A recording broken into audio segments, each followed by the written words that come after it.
here that I'd like to have today is more along the lines of how do we set healthy boundaries that are reasonable, that respect our need to be, have that moment of self-care. That equity of self is what I've kind of framed it as. But most importantly, like how to create these reasonable expectations without putting ourselves in also a space of feeling as though we're letting people down or and you guys know this sometimes, we don't have the option of being able to tell people in our power structure and our reporting structure no, right? So how do we do that without losing our jobs but also being respectful of our own boundaries? And so what we're going to do today is talk a little bit about specifically how we can even just re-embrace this equity of self. We've lost ourselves over the last few years to a certain extent. When the pandemic first started, it was like I don't know how to delineate the beginning of my day or the end of my day because I'm working 24/7. I'm always on my phone answering emails. I'm always checking this. I'm always doing that, and it gets to be a lot.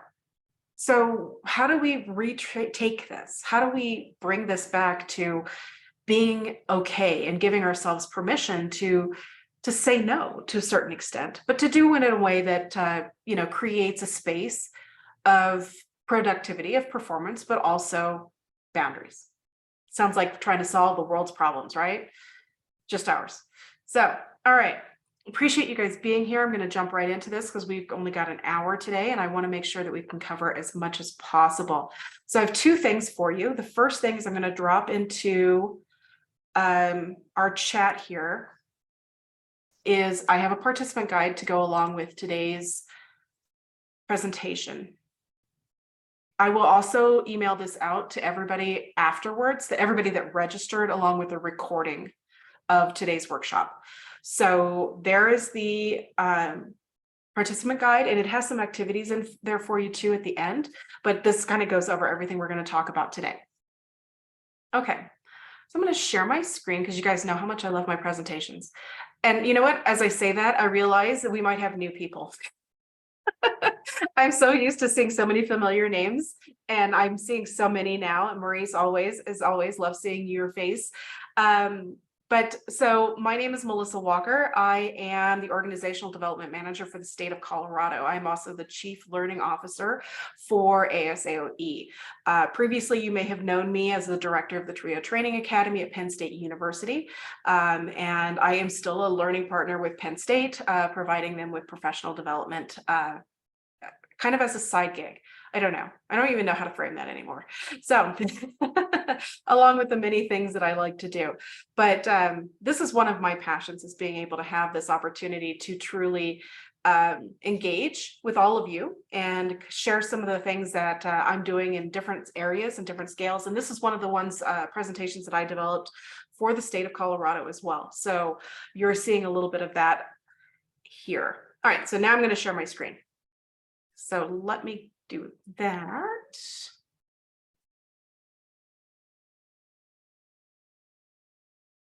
Okay. So equity of self. Now, this can create a lot of feelings because we're thinking about, okay, well, what does that exactly mean? So when we think about equity, it's that access to resources, right? It's not necessarily creating a space of equality for ourselves, but creating equality through access and opportunities. So when we think about things like equity, we think about being able to provide someone with the supports and structures that they need in order to be on a level playing field. And that's what we'd like to create for ourselves as well. So let's talk a little bit, oops, wrong thing there. Let's talk a little bit about, and I apologize for that. My cat laid on my keyboard and deleted slides all over the place. So I was shoving things back in. So very transparent moment for everyone. Introductions, you guys know who I am. Let's move into why are we here. We're going to talk a little bit about this as the framework, as I mentioned before, for being able to set ourselves up for success, saying no when we need to, but creating a space of where we can feel comfortable in owning some of our own boundaries and kind of remembering what our rights are as individuals, like things that we have rights to as human beings, and some of those things that we've forgotten over the last few years. We're going to touch on resiliency, but I want to be really, really clear that when we talk about resiliency, resiliency is getting reframed a lot in popular media around grit and like pulling yourself up by your bootstraps and things like that. And to me, that is a very uncomfortable place to go. So when we are going to talk about resiliency today, I want to make sure that we're really, really clear in noting that we're talking about this in a way that is how we bounce back from things that are happening in our lives that are stressful, that are sometimes hurdles, that are obstacles in our pathways to our goals. And being able to bounce back from those things is not necessarily the same for everyone. If we think about it in terms of equity, some people have access to different resources. Some people have different levels of mental health. Some people have different levels of physical health, lots and lots of things. So when we talk about resiliency, that's why I get really concerned about that phrasing of like, it doesn't mean just get over it. And it doesn't mean that everyone should have the same ability to bounce back. It's using the tools that we have available to us. And that's where that sense of equity comes into place as well.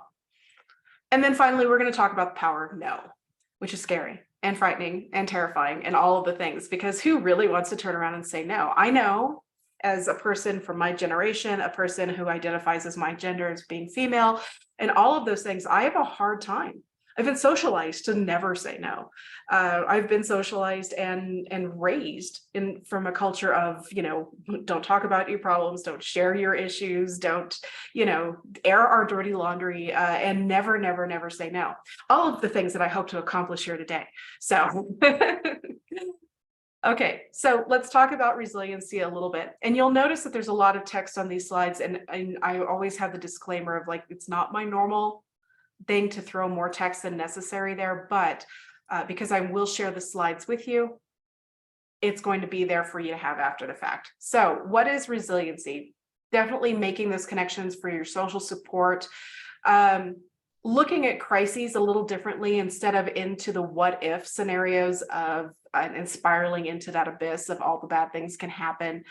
Being very comfortable with change, but also noting that having a comfort level with change can be part of different things that make up who we are. So if we've already always had trauma or bad experiences around change, how we navigate change is going to be different. If you are neurodiverse like me, change can be insurmountable at times, and sometimes it's okay. So there's lots of components that go into this. So when we talk about, and that's why I want to be really clear about resiliency, is that it's very applicable to who we are as individuals.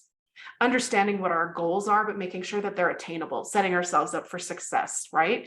Why would we set a goal that we know we can't get there for whatever reason? I am not going to be the best gymnast and go to the Olympics and get a gold medal. Like, it's just not going to happen. Sorry. I'm old. There's definitely a little, like physical stuff going on as far as I don't want to eat that little. I like my food. And so I'm not going to be the next Simone Biles. It's not going to happen. So it doesn't make sense for me to set that goal. So setting realistic goals. I can, however, decide that I can create space for myself to occupy more physical time. So if I want to take more walks or do things that, are good for my physical and mental health, I can do that. Making sure that we are taking actions that help us face challenges. And this kind of comes into what we're talking about today. And this goes into how we approach and navigate conflict in our lives. Do we approach it passively? Are we taking a step back from things that challenge us? Are we, putting that parking ticket in a drawer and just hoping it goes away? Or are we being, a part of those moments? Are we engaging in the potential challenges and obstacles that come our way? Are we addressing it head on? Are we going to that court, meeting in order because the cop will never show up? About 70% chance that he won't come. So looking for those opportunities of self-discovery. And that's exactly what we're doing here today, right? We're doing a little bit of talking about ourselves and learning about ourselves. And of course, trying to keeping things in perspective and that hopeful outlook on life and taking care of ourselves. So the reasons why I have all of these things on here is that these are just really good reminders overall. Because what happens when we get into a space of emergency, where we constantly feel like we are backed up against the wall, we are behind the 8 ball, we are in a space of like always needing to perform and be on, is that we forget that we have to set a baseline of expectations for ourselves. And that is very much setting attainable goals, keeping things within perspective that makes sense, looking for those opportunities to really view ourselves in a positive way. So, quick raise of hands. How many of you, and since today we're still in the beginning of part of it, how many of you, let's say this week, have really like pat yourself on the back for something you did good this week, something you did well, something you're proud of? All right, awesome. Grace, if you don't mind, do you mind unmuting and telling me what that looks like for you when you really acknowledge something you've done well? What's that process look like?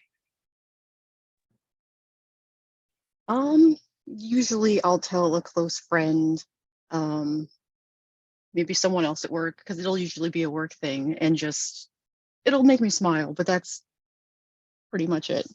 No, that's awesome. I love it. External supports are fantastic, and being able to share that's amazing. Oh, how do I raise my hand? You should have at the bottom of your screen a reaction button or a raise hand button. There we go. Perfect. And if anybody would like to share in chat, I'd really love to hear a little bit more of what does that look like for you? Casey, I'm going to call on you next if you don't mind. What does that look like for you to really acknowledge your accomplishments? So I'm the same. I will go home and I will share it with my sister mainly, who I live with. So I will just tell her about the conversation that I had. That's usually where it leans to, is the conversations that I have with students, and just share my experiences with them and let her know what transpired. So it's just sharing it for That's me. awesome. No, I love that, Casey. Thank you so much. You're welcome. And Tammy says, I usually share with my spouse. Perfect. Yeah, I do the same thing. I debrief, but I won't lie to you guys. Usually when I debrief, when I get home, it's like, these are all the horrible things that happened today. I'm a ranter, definitely a ranter. So really appreciate you guys sharing this with me. You can go ahead and lower your hands unless you're keeping them up because you would like to share how you acknowledge yourself. Send myself a thumbs up or smiley face. Rebecca, loving that. Christy says, reward myself in various ways. Fantastic. Yeah, my go-to, and I will tell you, like this for me, I'm horrible at this. I'm 100% terrible at this. I'm usually along the lines of like, I reward myself for having a bad day. So like there's a cupcake involved. If there's a really, really bad day, there might be a kitten. So my husband really tries to keep me away from that particular arena. So no, these are great. And I'm going to take these suggestions back and see if I can incorporate them for myself. Yes. Christy, fantastic response. Christy says, I try not to make rewards self-care things because I am worth those things regardless if I am killing it or not. Absolutely. And that's, Christy, you nailed it, because that's definitely what we're going to talk a little bit about today. It is important for us to recognize and acknowledge that that these are things that we should just have to a certain extent. So we're going to talk about that in our little exercise around Bill of Rights. Okay, so this is a little bit on resiliency in action. And I'm just going to touch on a couple of these things because while there's a lot of text, I definitely don't want to slide into the accident of reading the slide to you. So notice word use, right? So one of the things that I really want to kind of go into here and just kind of focus on is I listened to others' feedback and I kept using my own approach.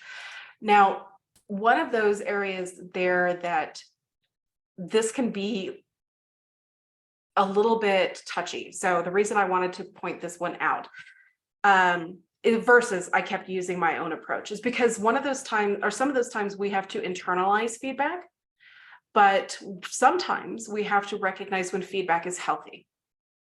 So it is important that when we are looking for the responses of others and when we are internalizing some of the information that we are being given from others, whether or not that feedback is specifically helpful, to be honest. There's lots No. And Tammy, 100% agree. But we have to have a little bit of critical thinking there too. And the reason that I mention that is because I know as a person, I've been given feedback that is fantastic. Like, hey, this is really one of those places where your communication style could be shifted a little bit. And then later realizing that that was coming from a place of being neurotypical, and the expectation and ownership of communication shouldn't always be placed on a person who's expressing a disability. So if you kind of get where I'm going with that. So that's what I'm talking about, utilizing feedback in a constructive way. So definitely not saying disregard feedback, because feedback is something that we should, like if you're getting lots of feedback from multiple sources that say, hey, this is an issue, or this is something that you should be working on, definitely consider, definitely internalize, definitely mull that over, but also recognize that sometimes those pieces of feedback can be coming from a source that doesn't have the lived experience that you might. I want to go back to some of the things here in chat. Maurice says, at times I have to remember that I'm valued. So it's hard for me to take compliments or accomplishments. I'm learning that I have value and worth, and I do good work. The example, positive self-worth talk. Yeah, absolutely, Maurice. You are so amazing. And I'm right there with you. It's very difficult sometimes to be able to be a loving and positive influence on yourself. Okay. So thank you for coming with me on the slight journey of the feedback response rates there, or responses there. Again, noting that there's multiple ways to incorporate feedback. And the only reason that I wanted to bring that up is just to make sure that we are considering how it impacts us. Okay. Tammy, I also have 4 cats, so I'm there. All right. So let's move into the no Bill of Rights. Now, when we start going through these, I want you to take on the contextual aspect of this. And so this is adapted from the book, It's the Power of No. As I go through the book and read it, there are bits and pieces that I don't necessarily align with. However, there's a lot of really great nuggets that when we contextualize it into our professional lives or in other spaces, it really makes sense. So the first one is that you have the right to defend your life. Now, that is such a bold statement. And in the context of this is not necessarily as though someone is coming at you to provide you with physical and bodily harm. But what it is, though, is when you are in a circumstance that is consistently degrading your person as your person of value, your value as a person. So when you are defending, when you constantly feel like you are in a space where you have to defend who you are, be it your identity, be it your sense of belonging, be it, your power to have a work-life balance, any of those things, you have a right to these things. You have the right to your identity as an individual. And this is one of those things that is a little bit of an indisputable arena in which this is not something that as an individual you should have to encounter on a regular basis, or on any basis, not just regular. So when we talk about the no Bill of Rights, in that very first one, you have the right to defend your life. You have the right as an individual to exist. You have the right to healthy relationships and real love. And this seems like just such a very no-brainer almost, right? Of course, I have the right to healthy relationships and real love. But if we think about this also in a professional context, we have the right to healthy relationships, which means that we have the right to interact with people and not have an expectation of passive aggressive comments, of having to work into an arena where our values are not aligned, having to work into a space of where we are not being made to feel as though we are trusted and engaged. These are aspects of which we have conformed to a little bit too easily because of the state of emergency many of us have been in for the last 3 years. So when we think about having the right to healthy relationships and real love obviously is part of our personal lives, but those healthy relationships within the professional context, these are those healthy, collaborative, supportive, empowering relationships that we are entitled to and have the right to in a workplace. Now, how do we achieve that? That's the hard part, Because if we are in a power dynamic in which, say, we're working with a supervisor or manager that has some of those tendencies in their communication styles, how do you address it? And that takes on a certain amount of risk. So we're going to talk about that a little bit too. You have the right to use your talents and allow abundance into your life. And so what does that mean in a professional landscape? It aligns with something called job crafting. So when you're in a position and you have an arena of things that you love, that doesn't mean that you ignore the things that you don't necessarily care to do or like to do. But what it does mean is start focusing your tasks and around your passions and abilities. So for instance, and I know we've talked about this in a previous workshop, but just to kind of narrow it down a little bit, if Grace happens to be fantastic at empowering and students, let's say students, into their goals and financial aid, like she has a real knack for finding money where people didn't know money existed. And with that, she's able to move them, excuse me, Grace, I'm just seeing your pronouns, they, I'm so sorry. So if they have this knack of finding this money and being able to set students up for success, they might want to craft their job to be more specific in that arena. So thinking about job crafting and this right to use your talents and allow abundance into your life, this would allow you to be able to have a more passionate, fulfilled direction. And of course, it doesn't necessarily mean that all of us would be able to funnel and change and winnow our job tasks into a place of where we're passionate and just killing it. But it is an opportunity to have those discussions with our managers and supervisors and say, look, I'm happy to do all these things, but I'd really like to focus my career in this direction. And that's an opportunity. So let's look at our next page here. So we have the right to assert what you want. And I want you to think about this personally and professionally. In a professional stance, we may not always have the opportunity to say, this is what I want. But we do have an opportunity to continuously show that these are areas in which we are most successful and that areas in which we are most have greater opportunities to show our talents. And it aligns right nicely with our 3 there. So with our No Bill of Rights 3, apologies. So we also have this in our personal lives as well. And this is when I was going back to in the very beginning, I talked a little bit about how we are sometimes socialized. And that goes for all of us in our different experiences, our different identities and our different generations and things like that. So sometimes for some generations and some identities, it's harder to assert what you want. And as I mentioned, my generation being Gen X, I was still and I was raised by a traditionalist. I talk about generations a lot, but my particular upbringing was one of sacrifice.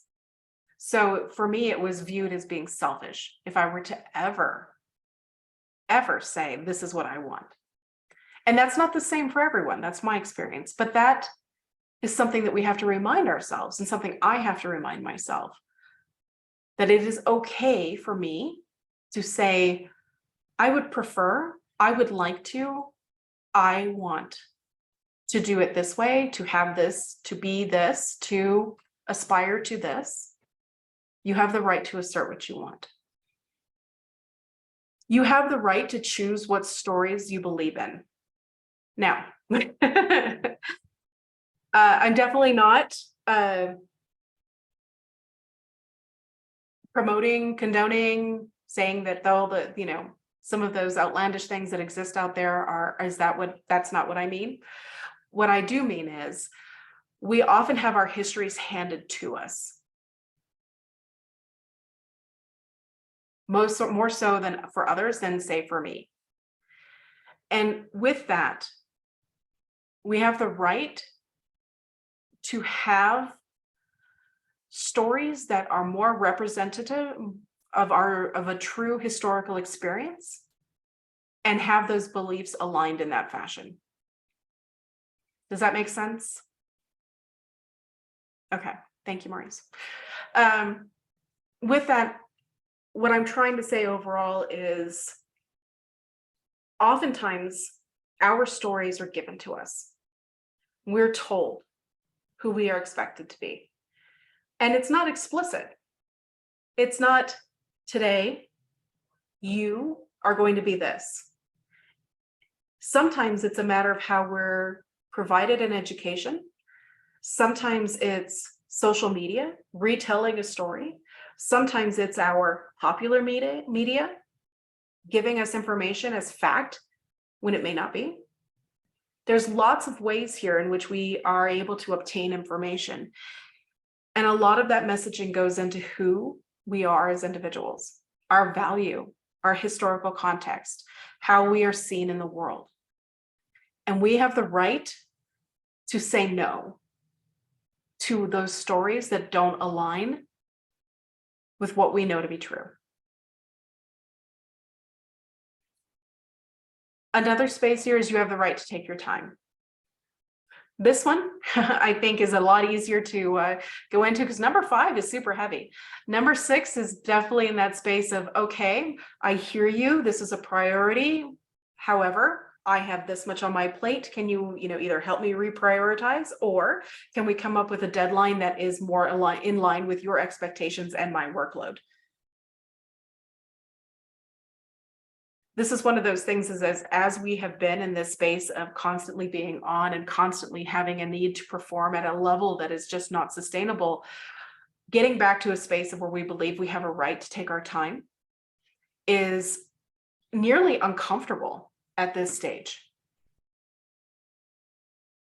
So know that you have.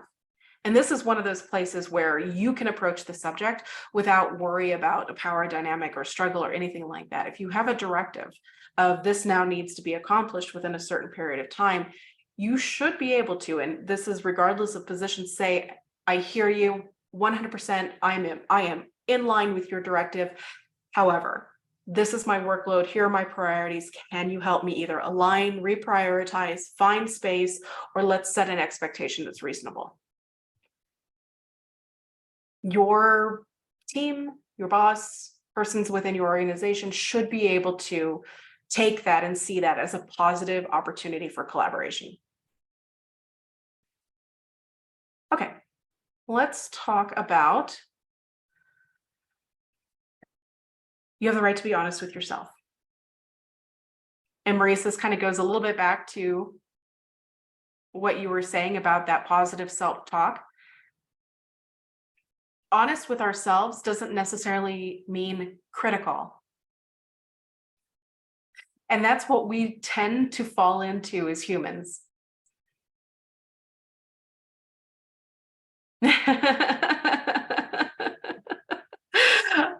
Thank you, Kim. Yeah, no, I hear you. Yeah, and it being part of that whole APR structure and everything else. Yeah, no, there's definitely a point where that priority is just a priority.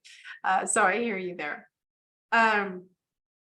Being honest with ourselves, though, is that space of, okay, I'm struggling. That's an honest statement. How many times, and you know what, let's do it this way. Raise your hand if you've been in a space of where you know that you're struggling, but you haven't taken the time to think about it, to process it, or do anything about it. Like you've put yourself last in that moment.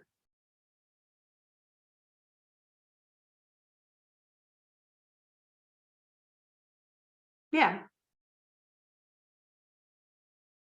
definitely. And this is part of that, be honest with yourself. I'm going to tell you that as an individual, I'm like giving you all my dirty laundry because I am just terrible at this. And I see Anne here today, and she will be one of the first ones to attest to that when I am like in a furious state of struggling, I withdraw. And I don't do it because I don't want to take care of myself. I do it because I'm ignoring it. Because at that moment, I am just trying to keep my head above water. And so I'm focusing on the things that I can control. Not necessarily the best coping mechanism. And so when we talk about having the right to be honest with ourselves, it means a little bit more than just, okay, I'm struggling. It also means I need help. I need to reach out to my friends. I need to reach back out to a therapist, whatever that looks like. Yep, I hear you, Ophelia. And that is amazing. And sorry for accessibility here. Ophelia says, I am one that will not let things sit. I might go 1 or 2 days, and that is it. I am processing to see how to handle it and then handle it. Yeah, absolutely. That's a great way to handle it. There's a lot of aspects too of us that sometimes we have some executive functioning things in place of where getting to that space of where we can handle it is a little bit more of a hurdle. Rona, I see your hand still up. I want to make sure I'm not, if you have a question. Okay. Anne says, I think sometimes if we've done therapy or looked for help before, it can be hard to be like, I need to do this again. Hard, but necessary sometimes. And I'm super guilty of this. Yeah, no, definitely. I came from that place also of like therapy is not for us. We don't, the family, we don't do therapy kind of thing. And so and some people may have similar backgrounds. So it's hard to admit that that might be an area that we need to jump into. I can tell you I've been there, done it, and I'm really enjoying it. Now I go back for tune-ups. So nice. Tammy, oh, such a great point. Tammy says, Ophelia, I also need time to process, and I tend to be conflict avoidant, but I'm learning that healthy conflict is necessary and helpful. Absolutely right on. And what I really love from Ophelia's statement, and I will tell you, is something that I use is the 2-day rule. And I'm just throwing this out there as like a tip from me to everybody, but something that I have really put into practice, because I tend to be impulsive or conflict avoidant. And because I know this about myself, I know that the impulsive reaction is always the wrong one. So I give myself 2 days. Like, let me think about it. Let me process it. Let me sit with it. Let me try to discern where my feelings around it are really coming from. Is it, something attached to a bias, a schema? Is it something that I'm really feeling? Am I internalizing it differently? All the fun things. And then, address it after 2 days. So I'm really loving that particular landscape there.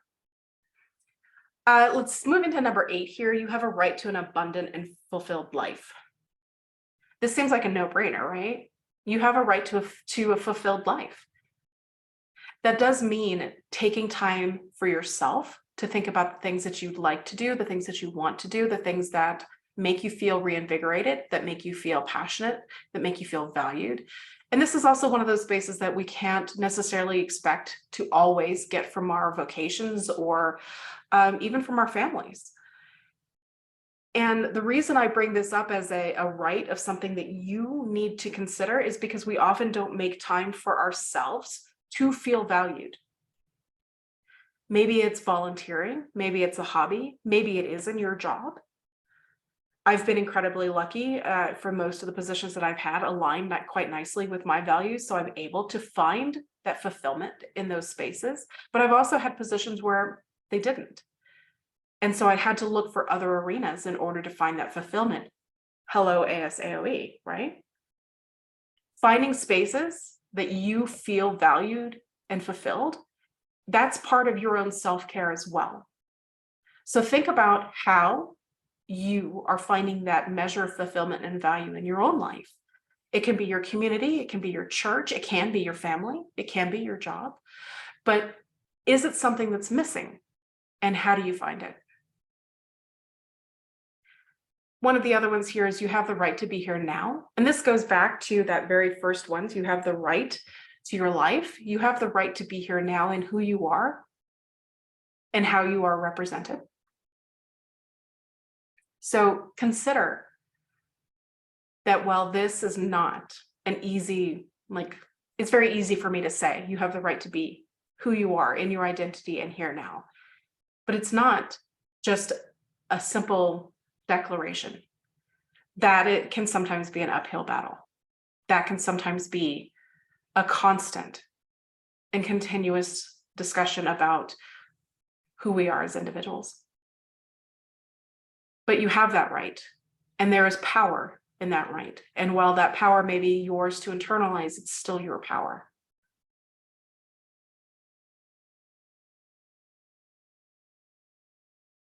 You have the right to silence.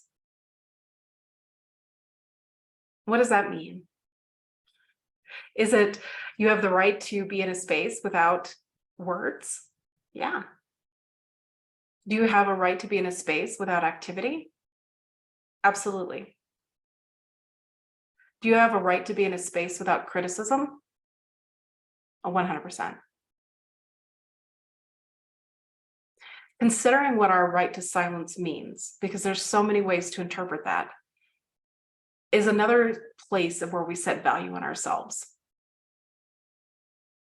A lot of the reasons why these can seem so very basic and so very remedial is because these can feel like, well, this is something that we are all entitled to. But the truth of it is how much of us actually take the time to keep some of these things present in our mind. Do we put ourselves in a position in which we can assert our right to exist? And we may not all have the safety to do that. We may not all have environments that are psychologically safe for us to assert our right to exist. But we do have that right. And the final one here is you have the right to surrender. And this is aligned with the acknowledgement that we have the right to know when we are in pain. We have the right to know that we need help and to ask for it. We have the right to acknowledge that today, 40% is all I have to give. And that's what I'm going to give today. We have the right to show up in what is most mentally healthy and physically healthy for all of us. So let's talk a little bit about how we can actionalize some of this. And I have the handbook for you. And if anybody just joined, I'm going to drop it back into the chat. And please know that this is not something I expect you to do right now. What I'm going to do is just kind of give you some instructions on what to do. Recognizing that we're at 10:40, also recognizing that this is an activity that takes a little bit more time. And also I want you to really sit with the document. So be able to take a look at, or take some time and look at the Bill of Rights. It's in that participant guide as well. Review it for yourself. And then I'd like you to choose three of those Bill of Rights that speak most to you, because they may not all. And you may look at some of them and go, yeah, well, I can't really do that. That's not feasible for me. I get that. I hear you. But choose three that speak the most to you. And under each choice, just write out a little bit of a plan of how you can implement those, how you might make a slight shift in your day, in your work, in your personal, professional life, in order to make those things happen. And they can be something as simple as, let's see, I have the right to silence. I will take 5 minutes and, go for a walk, enjoying the silence around me. And that's a very it's a super vanilla example of what that can be, but create a little plan. And it can be 1 bullet point, it can be 2 bullet points, it can be an entire dissertation around how you will implement that choice into action, but come up with just maybe one tiny tweak that you can do in order to assert your rights back into your day. And remember, I'm not asking you to start confronting your bosses, your supervisors, the Department of Education. What I am asking you to do, though, is to remind yourself that your value is incalculable. Who you are as an individual is necessary. All the parts of you are necessary. And so taking a look at the workbook and taking a look at the rights that are illustrated there, find 3 that speak to you, and then draft a very quick plan of what you can do in order to implement it. I know one of the things for me was that I have a right, and I'm going to go back to make sure I am.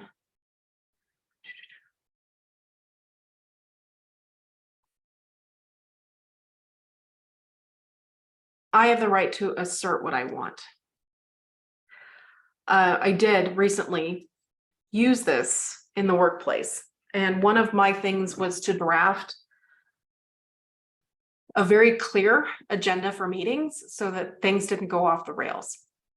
And I know that seems like, well, how does that relate to asserting what you want? And the problem that I was encountering was that I was having creep in my projects, where we would be in meetings and people would suggest things, and it would cause us to go outside of the realm of our projects and have to incorporate new things. And we'd almost have to start over half the time.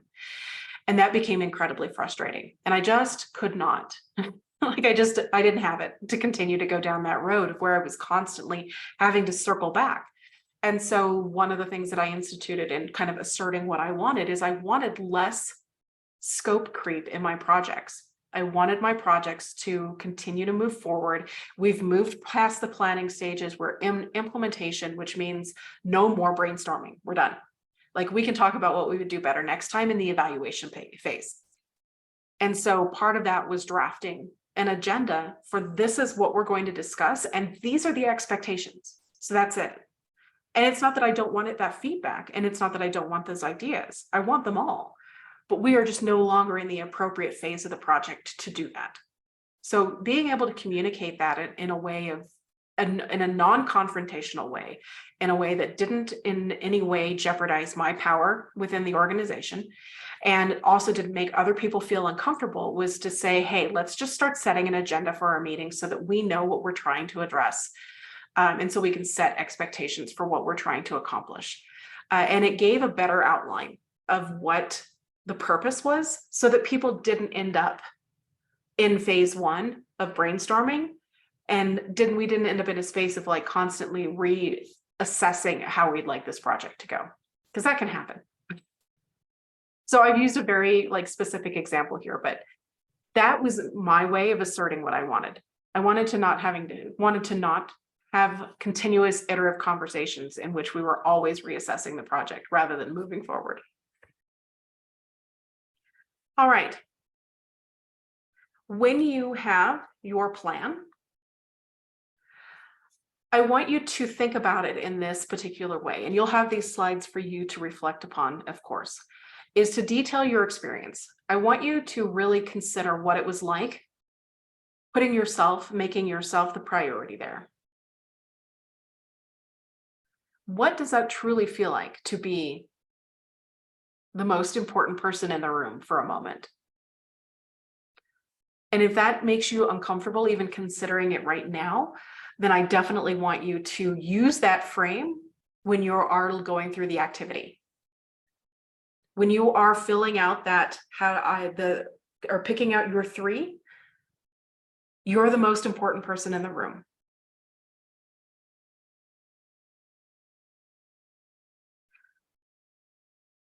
Take a moment then to reflect. How did it feel to pick out those three, to create a little plan? What were challenges in creating that plan?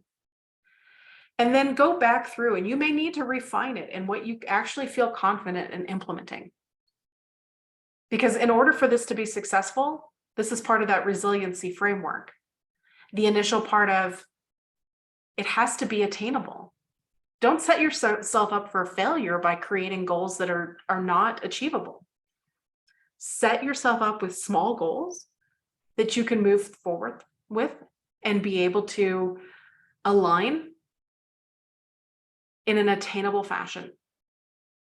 But remember, you're the most important person in the room. So if it causes you stress, it's not attainable, right? Okay. The final thing that I want to touch on here is creating a support structure. Many of you already have these, and talking about how you reward yourself, or not, excuse me, rewarding is the wrong way. Acknowledge your accomplishments or the good things that are happening to you this week, this day, this month.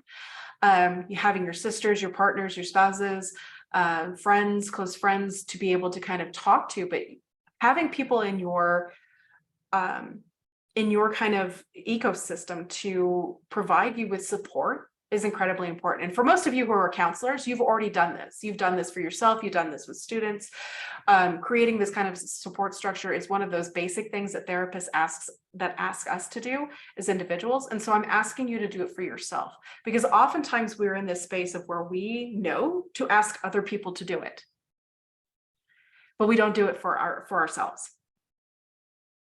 So as part of that participant guide is just a very quick, like, here are 4 different people that can support me in different areas. So fill that little bit out. And so you have your support structure there for when you need it. And don't forget to have a person that's there for you for positive support. It doesn't need to be when you're in crisis for everything. It can be, I go to my sister when I'm having a great day. That's a support structure. Positive support is support. So consider taking a moment and filling this out for yourself. And even if you feel like, I don't need this, that's fine. Put it aside, think about it later. Don't think about it at all, but remember that it's there for you. So when you are having a moment of where you feel like things are a little bit out of control, or like when you feel you're a little overwhelmed, or even when you're feeling like you've had a fantastic day and you want to share it with someone, there you go. All right. So I'm going to leave us right here. I want to be able to have an opportunity for questions. I know that this was a little bit, it can be a little bit of an uncomfortable discussion, because it is about putting ourselves first. And many of us feel like we either have a great handle on it, or we are aligned with, the systematic structure of being productive citizens. And not either of these are bad. It's just acknowledging where we're approaching this subject from. And that can make us uncomfortable in multiple spaces. So sit with that a little bit and think about how you are perceiving some of this information. But also, if you have any questions, I have a few more moments here. I've given us some time for questions, but also for discussion. And if we don't, then you have 10 minutes back in your day. Thank you so much, Melissa, for that. Sometimes it's hard to, we tell our students all these things. Sometimes it's hard for us to take the good things that happen or that could happen, because we're so, I think, being torn so many different ways. But I really appreciate this session, and it's good to see you. Oh, it's so lovely to see you, Maurice. And I appreciate that. I won't lie, I created this selfishly because I'm just terrible at this. I really am. I am so good at giving other people, like, this is what you should do. Let me solve all your problems. So thank you for that, Maurice. I appreciate that. And I see your hand raised. Yes, I just want to say thank you so much for this amazing workshop and all this amazing, information for us to learn, because I need to implement many of these techniques, especially for, taking care of ourselves when it comes to having time off. Yeah, absolutely. And I would also encourage you to take it back to your teams too. If you're struggling with this, your team is most likely struggling with some of it too. Thank you, Anna. I appreciate that. Thank you. Ophelia, I see you. I had just indicated that I had a few hard knocks to make me realize that I need to learn how to balance a lot of what you have just presented, and also through those hard knocks, I learned more and more about myself and how to start perceiving things a lot differently. Yeah. And it did not come overnight. So, even with, some of the comments I've read and heard, even about the valuing piece, that didn't come overnight. And I think it's because we are people who want to give and give of ourselves. And because we want to give and give of ourselves, we neglect ourselves. And we neglect to take time to do something for ourselves, and then when we do, we feel guilty about it. Right. But we should not. And I want to thank you for this, because this was, this was good, and something that definitely a tool that I would use and continue to not only use for myself, but see how I can, kind of incorporate some into some of the seminars I present to the students, so that they can value themselves more and look more into their lives to improve as a student and as an individual. So I thank you for this. It's my pleasure, Ophelia. Thank you so much. And I really appreciate you sharing that, because my journey was very similar in that it's not an overnight. I mean, sometimes it's not an aha moment. You set yourself up with habits and your own ways of how you cope. And then it's not until you get into a space you're like, okay, this has not been successful. And I need to reframe it. So no, I appreciate you so much, and really thank you for sharing that with us. That's amazing. You're welcome. You're welcome. Karen. I was just going to say, as you were talking, I seriously was thinking I need to share it with everybody in the office. And another thing I need to do a better job of is with working with students. What are their support groups? You're always like, oh, you're depressed, or go to counseling. But I need to get into the habit of saying, okay, who do you go to? Your roommate, your mom, just making sure they have their support network too. So that's great for me to use on the job. So thank you. Oh, absolutely. My pleasure. And it's using myself as an example, as I tend to do.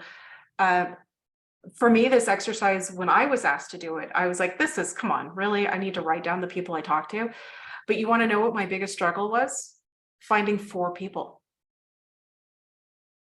I could think of 2 people that I felt super comfortable talking to about these things. And that was a great reminder that I needed to take a look at my own support system. And then in the other side is I did this little reflective moment of like, who am I a support to? And that was that was an aha for me too. So Nita.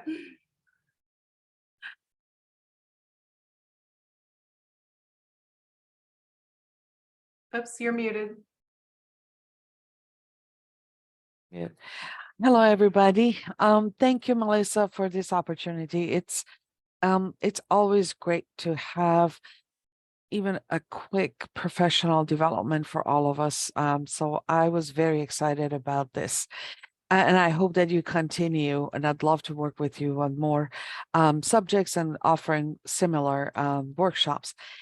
As mentioned, you are absolutely right. We face with students that they go to college, they graduate, they are, they have master's degrees and all degrees. But guess what? They are still, supported by their parents, their family. So we have to go another level and say, the problems you face at your workplace, at your community, as a tenant, as a resident, is that you love family, but you need a therapist, a mentor, a coach, getting involved into meditation. Life is hard. Life is not easy. Navigating this life is really hard for everybody. So you're absolutely right that we face, helping and counseling, the alumni at this point, that because they still have the problem, the struggle is still going on. So you can't really leave them in the world. You still have to kind of create some level of support and show them that. I agree. And I agree so much with that. Because the emphasis, especially for our youth, has always been on achievement, getting the good grades, figuring out what you want to do with the rest of your life, getting, the college degree and the whole bit. And we push them. But are we giving them the tools in order to be able to live that life once they're past this stage? And I think, and I'm talking about this, as a former TRIO director, but also as a parent, do they have the supports in place to be able to navigate some of these things as they get older? So I appreciate you so much for saying that. I think that's incredibly important. And to your point as well, I put my email address into the chat. I'm always open and looking for opportunities to collaborate, to have discussions and work together. So, you know, please feel free to reach out to me. And that goes for everybody. I'm here for sure. Thank you. All right. Well, we are at 10:56. Don't see any other hands raised, so I'm going to go ahead and let us go for the rest of the morning. Please feel free to reach out. You're going to get not right after this, but today you'll get the participant guide in an email format, as well as the slides. And then we have a resources page. If you go to the event page at AOE, you'll see now that there's a little button like, are you looking for recordings? We have a YouTube channel, so we're starting to get those workshops up there for people to be able to reference to make sure that we have that, because I know that was one of the spaces that we had a little bit of technical difficulty. So we are fixing that. Very excited. So thank you, everyone. I look forward to seeing you again. My next conversation will be on talking about neurodiversity in the workplace. That's part of our Transforming Workplace Conversation series. And yeah, that will be, I believe, the next one coming up, but you should be able to see that on the events page. All right. Thank you, everyone. Have a lovely day. Thank you. Bye, Melissa. Good to see Bye. you, girl. Love to see you.